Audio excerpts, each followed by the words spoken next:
রানের চিপায় চুলকানি দূর করার ঘরোয়া উপায়। রানের চিপায় চুলকানি দূর করার ক্রিমের নাম অনেকে জানতে চাই, কিন্তু কিছু রানের চিপায় চুলকানি দূর করার ঘরোয়া উপায় রয়েছে, যেগুলো অনুসরণ করলে আপনার রানের চিপার চুলকানি দূর হয়ে যেতে পারে, কোনো ধরনের ওষুধ বা ক্রিমের ব্যবহার ছাড়াই। চলুন জেনে নিই এই সম্পর্কে বিস্তারিত। রানের চিপায় চুলকানি দূর করার ঘরোয়া উপায় সমূহগুলো হলো: 1. নারিকেল তেল। রানের চিপায় যে জায়গায় চুলকানি হয় সে জায়গায় আপনি নারিকেল তেল ব্যবহার করতে পারেন।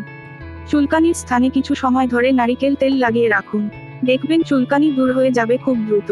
2. লেবুর রস। চুলকানির স্থানে লেবুর রস লাগিয়ে রাখুন, লেবুর রস চুলকানি দূর করতে খুব সাহায্য করে। 3. বরফ। রানের চিপার অতিরিক্ত চুলকানি দূর করার জন্য আপনি ঠান্ডা বরফ ব্যবহার করতে পারেন, কিছুক্ষণ ঠান্ডা বরফ আক্রান্ত স্থানে ধরে থাকলে দেখবেন চুলকানি দূর হয়ে যাচ্ছে। 4. Aloe vera gel. চুলকানি দূর করার জন্য অ্যালোভেরা জেলের গুরুত্ব অপরিসীম, আক্রান্ত স্থানে অ্যালোভেরা জেল লাগিয়ে রাখুন কিছুক্ষণ। 4. সহবাস পরিত্যাগ। রানের চিপায় চুলকানি থাকা অবস্থায় সহবাস থেকে দূরে থাকুন। 5.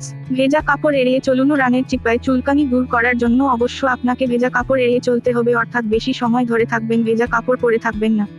আরেকটি কথা, রানের চিপে চুলকানি দূর করার জন্য উপরোক্ত নিয়মগুলো অনুসরণ করার চেষ্টা করবেন, এবং অতিরিক্ত চুলকানি হলে এবং দ্রুত চুলকানি থেকে মুক্তি পেতে চাইলে রানের চিপায় চুলকানি দূর করার ক্রিম পেভিশন ব্যবহার করতে পারেন, কারণ চুলকানি একটি বড় সমস্যা।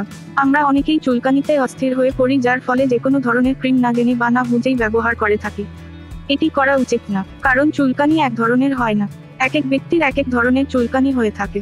কিন্তু চুলকানি দূর করার জন্য খুব কার্যকরী ক্রিম হলো পেভিশন। এছাড়াও অনেক ধরনের ওষুধ পাওয়া যায় চুলকানি দূর করার জন্য, কিন্তু তা ডাক্তারের পরামর্শ ছাড়া ব্যবহার করা উচিত না। আরও আপডেট পেতে আমাদের সাথে থাকুন। ধন্যবাদ।